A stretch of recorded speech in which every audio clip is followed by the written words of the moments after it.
നല്ല മഴയുള്ളൊരു സമയത്ത് നമുക്ക് ചൂട് ചായയുടെ കൂടെ നല്ല ടേസ്റ്റി ആയിട്ട് കഴിക്കാൻ വേണ്ടിയിട്ട് പറ്റിയ ഒരു സിമ്പിൾ സ്നാക്സാണ് ഇന്നത്തേത്. അപ്പോൾ നമുക്ക് അതുണ്ടാക്കുന്നത് എങ്ങനെയെന്ന് കണ്ടു നോക്കാം. അതിന് വേണ്ടിയിട്ട് ഞാനൊരു ബൗളിലോട്ട് 2 കപ്പ് മൈദ ഇട്ടെടുക്കുന്നുണ്ട്. 1 ടീസ്പൂൺ ഇൻസ്റ്റൻറ്റ് ഈസ്റ്റ് ചേർക്കുന്നുണ്ട്. എന്നിട്ട് നന്നായിട്ട് നമുക്കിതൊന്ന് മിക്സാക്കി കൊടുക്കാം. 1 ടീസ്പൂൺ പഞ്ചസാര ഇട്ടെടുക്കുന്നുണ്ട്. ജസ്റ്റ് ഒന്ന് മിക്സാക്കി കൊടുക്കുക.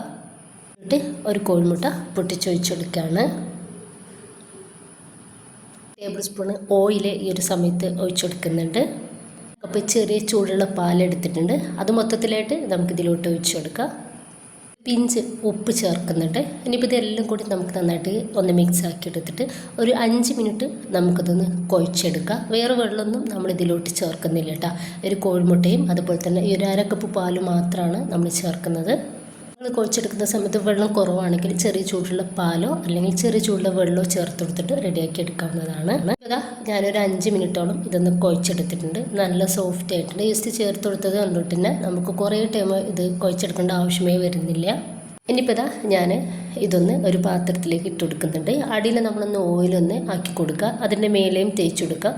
അതിൻ്റെ ഈസ്റ്റ് വറുക്കാൻ വേണ്ടിയിട്ട് നമുക്ക് 1 മണിക്കൂർ ഇതൊന്ന് റെസ്റ്റ് ചെയ്യാൻ വേണ്ടിയിട്ട് മാറ്റി വെക്കാം. സമയം കൊണ്ട് നമ്മൾ ഒരു ചെറിയ ഫില്ലിംഗ് ഉണ്ടാക്കി എടുക്കുന്നുണ്ട്. അപ്പോൾ അതിന് വേണ്ടിയിട്ട് ചൂടായ പാനിലേക്ക് 2.5 ടേബിൾ സ്പൂൺ വെളിച്ചെണ്ണ ഒഴിച്ച് കൊടുത്തിട്ട് ഞാനിതാ ഒരു 3 മീഡിയം സൈസുള്ള സവോള ഈ ഒരു രീതിയിൽ കട്ട് ചെയ്തെടുത്തിട്ടുണ്ട്. അതൊന്ന് ഇട്ടെടുത്താണ്.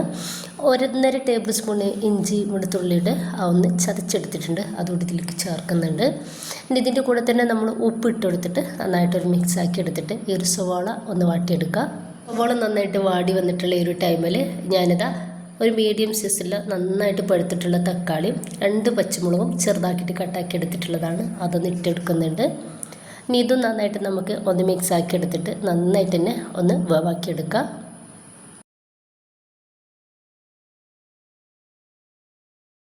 ഇപ്പോൾ ഒരു 3/4 ഭാഗത്തോളം നമ്മുടെ ഒരു സവോളയും തക്കാളിയും റെഡി ആയിട്ടുണ്ട്. ഒരു സമയത്ത് നമുക്ക് ഇതിലോട്ട് ആവശ്യത്തിലുള്ള പൊടികൾ ചേർക്കാം. 1 ടീസ്പൂണ് ചില്ലി ഫ്ലേക്സ് ചേർക്കുന്നുണ്ട്. ഒപ്പം തന്നെ 1/2 ടീസ്പൂണ് മഞ്ഞൾപ്പൊടിയും 1/2 ടീസ്പൂണ് ഗരം മസാല പൗഡറും 1 ടീസ്പൂണ് മല്ലിപ്പൊടിയും ഇതിലോട്ട് ചേർക്കുന്നുണ്ട്. ഇനിയിപ്പോൾ നന്നായിട്ട് നമുക്ക് ഇതൊന്ന് മിക്സ് ആക്കി എടുക്കാം.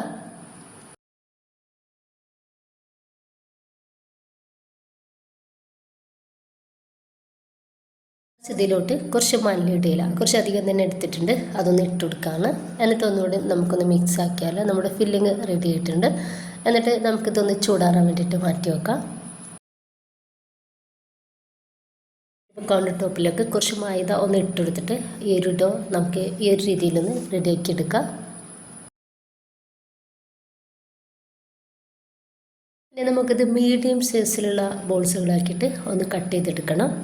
അപ്പോൾ ഞാൻ ഈ 2 കപ്പ് മൈദയിൽ 6 ബോൾസുകളാക്കിയിട്ടാണ് കട്ടാക്കി എടുക്കുന്നത്. ഒരു ബോൾസും ഇതുപോലെ കൗണ്ടർ ടോപ്പിലേക്ക് ഇട്ടിട്ട് ചെറുതായിട്ട് ഒന്ന് പരത്തിയെടുക്കാം. റെഡിയാക്കി വെച്ചിട്ടുള്ള ഒരു ഫില്ലിങ്ങിൽ നിന്ന് നമുക്ക് ഇഷ്ടമുള്ള രീതിയിൽ ഫില്ലിങ് ഇതിൻ്റെ സെൻറ്ററിലേക്ക് ഇട്ട് കൊടുക്കാം. ഇതാ പുഴുങ്ങിയെടുത്തിട്ടുള്ള കോഴിമുട്ടയുടെ ഒരു പകുതി ഞാനിതിൻ്റെ സെൻറ്ററിലേക്ക് വെച്ചെടുത്തിട്ട് ഇതുപോലെ ഒന്ന് മടക്കിയെടുക്കുന്നുണ്ട്. ഇനിയിപ്പോൾ ഇതുപോലെ ഒന്ന് റെഡിയാക്കി എടുത്തതിന് ശേഷം ആ ഒരു മേൽഭാഗം നമുക്ക് കട്ടിത്തുനിന്ന് ഒഴിവാക്കി കൊടുക്കുക, അല്ലെങ്കിൽ അവിടെ ഒന്ന് ചുരുണ്ടിട്ടിരിക്കട്ടോ. അതില്ലാണ്ടിരിക്കാൻ വേണ്ടിയിട്ടാണ് ഇങ്ങനെ ചെയ്യുന്നത്. ഇനിയിപ്പോൾ കൈ വെച്ചിട്ട് തന്നെയാണ് നമ്മൾ റെഡിയാക്കി എടുക്കുന്നത്. ഒരിക്കലും പരത്തി എടുക്കരുത്. ഒരു രീതിയിൽ നമുക്കെല്ലതും ചെയ്തെടുക്കാം. മുഴുവനായിട്ട് തന്നെ ഒന്ന് റെഡിയാക്കി എടുത്തിട്ടുണ്ട്. നന്നായിട്ട് ചൂടായിട്ടുള്ള എണ്ണയിലേക്ക് നമുക്ക് ഇതുപോലെ ഇട്ടുകൊടുത്തിട്ട് ഒന്ന് ഫ്രൈ ആക്കി എടുക്കാം.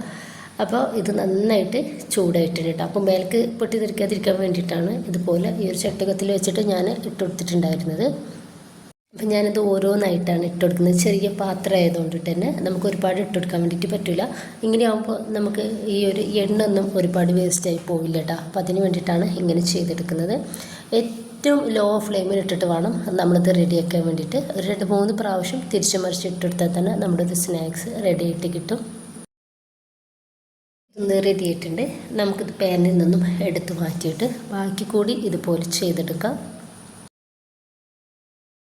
അപ്പോൾ അതാ ഞാനിത് മുഴുവനായിട്ട് ഒന്ന് റെഡിയാക്കി എടുക്കുന്നുണ്ട്. അപ്പോൾ നല്ല കിടിലൻ ടേസ്റ്റാണ് ഈ ഒരു സ്നാക്സിന്.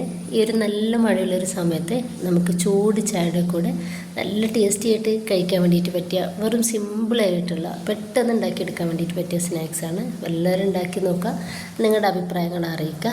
ഇഷ്ടമായാൽ നിങ്ങളുടെ എല്ലാ സപ്പോർട്ടും ഉണ്ടാവുക. ഇൻഷാ അല്ലാഹ്. ഓക്കെ.